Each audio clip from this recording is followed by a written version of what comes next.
Nesse vídeo, vocês que estão se preparando para uma prova de vestibular ou concurso verão nosso comentário sobre uma questão de concurso voltada para o assunto de sintaxe, a parte da gramática que estuda a função das palavras no contexto da frase. De acordo com a nossa avaliação, essa questão é de fácil resolução, desde que o candidato domine bem o assunto de sintaxe. Então vamos lá.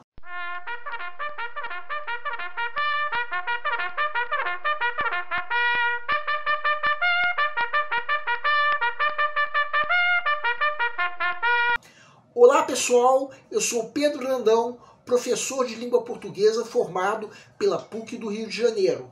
Começa agora mais uma videoaula do nosso canal Português Papo Cabeça. Em primeiro lugar, inscreva-se no nosso canal para não perder nenhuma das nossas próximas videoaulas e ative o sininho para receber todas as notificações.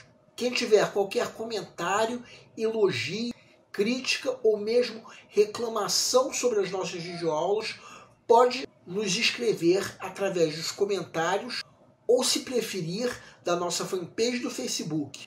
Quem tiver qualquer dúvida sobre a matéria, pode nos escrever também. E quem estiver gostando desse vídeo, pode ir deixando o like. Nessa aula, o nosso canal vai cumprir a missão de ensinar os recursos da nossa língua para os concursandos em geral. Vamos comentar uma questão de concurso voltada para o assunto de sintaxe, a parte da gramática que estuda a função das palavras no contexto da frase. Mais precisamente, a questão é sobre concordância, a parte da sintaxe que estuda a forma como as palavras se ajustam umas às outras. Trata-se de uma questão do tipo tudo ou nada. Se o candidato dominar bem o assunto de sintaxe, vai poder sacar o gabarito da questão o quanto antes. Por outro lado, se não dominar, só vai acertar a questão se for no chute. Se for o teu caso, você não dominar o assunto de sintaxe, nós sugerimos que você assista a nossa playlist que nós estamos indicando na descrição da videoaula. Vamos entender. Segue um quadro. Câmara Municipal de Itupeva. Técnico Legislativo Assistente Geral 2024. Não há erro de concordância em qual das alternativas abaixo? A. Encaminhe o anexo os formulários preenchidos. B. Para pagar suas dívidas, o empregado precisou fazer muitas horas extra. C. Obrigado pela compreensão, agradeceu a professora. D. Fazem 10 anos que não viajo no final do ano. E. Tratava-se de histórias fantasiosas. Peço para que deem uma pausa antes de ser dado o gabarito. O gabarito é a letra E.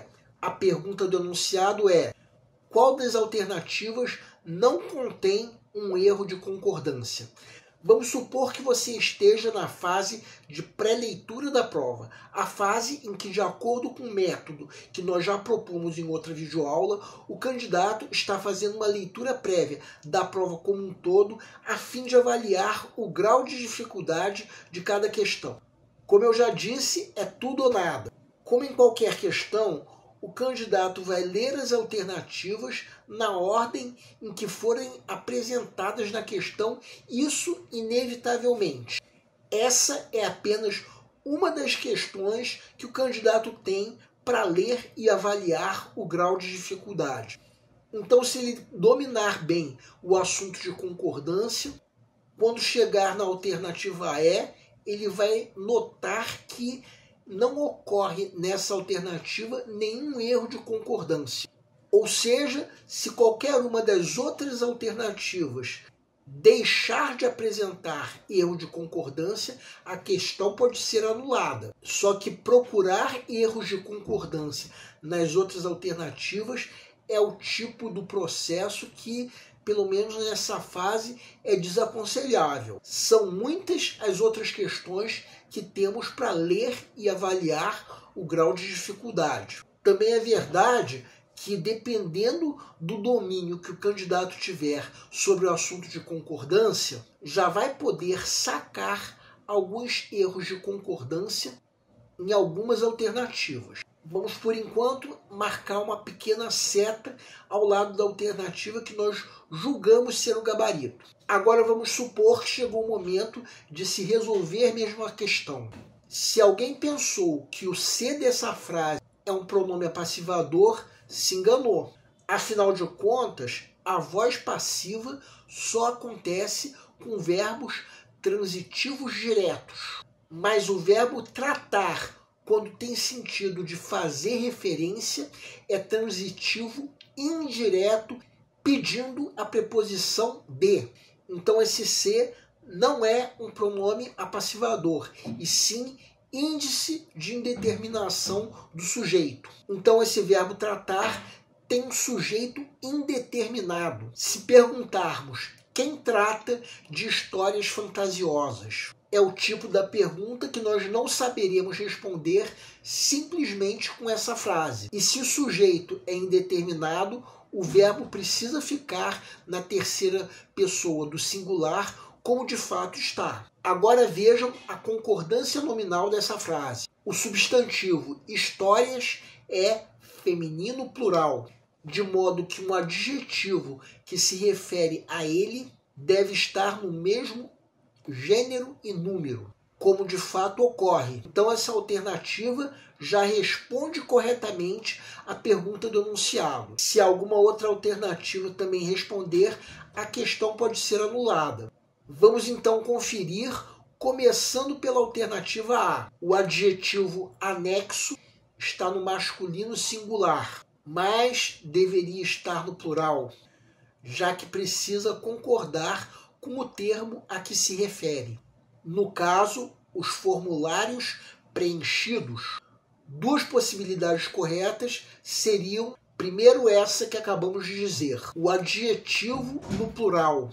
E outra possibilidade seria esse adjetivo vir antecedido da preposição em. Nenhuma dessas possibilidades ocorre, logo essa alternativa está incorreta. Agora vejam a alternativa B.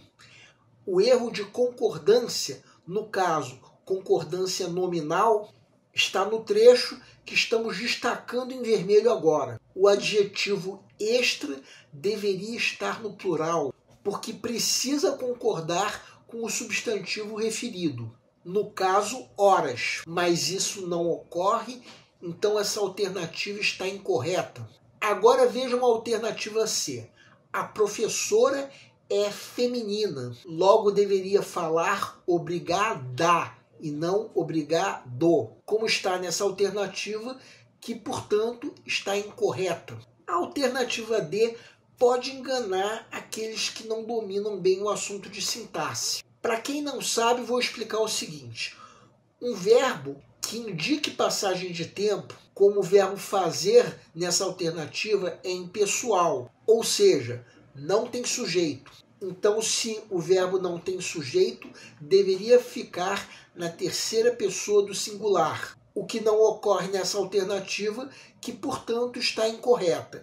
Assim sendo, a única alternativa que responde corretamente à pergunta do enunciado é a alternativa E, sendo, portanto, o gabarito da questão. Bem, tudo isso que nós acabamos de comentar fica fácil de ser percebido, talvez não na fase de pré-leitura, mas quando chegar o momento de se resolver mesmo a questão. Isso se o candidato tiver bom domínio sobre o assunto de concordância. Do contrário, só vai conseguir acertar a questão se for no chute. Por outro lado, se ele tiver bom domínio, não vai demandar muito tempo para sacar o gabarito e com isso vai ter a vantagem de dispor de mais tempo para o resto da prova. Essa prova tinha um total de 40 questões.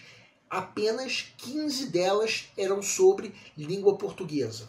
O resto da prova incluía matemática, raciocínio lógico, noções de informática e conhecimentos específicos. Com apenas 3 horas para resolver a prova inteira, além de marcar o cartão de respostas. Assim sendo, o ideal é que o candidato saque o gabarito de questões como essa o quanto antes, para com isso sobrar mais tempo para resolver o resto da prova. O nosso canal Português Papo Cabeça, que antigamente se chamava Aprenda a Língua Portuguesa, agradece a todos vocês que estão assistindo às nossas videoaulas. Em especial, nós agradecemos a todos vocês que estão compartilhando nossas videoaulas com outras pessoas. Muito obrigado, porque vocês estão ajudando o nosso canal a ser feito. Pedimos ainda que deixem um like. Muito obrigado e aguardem nossa próxima aula.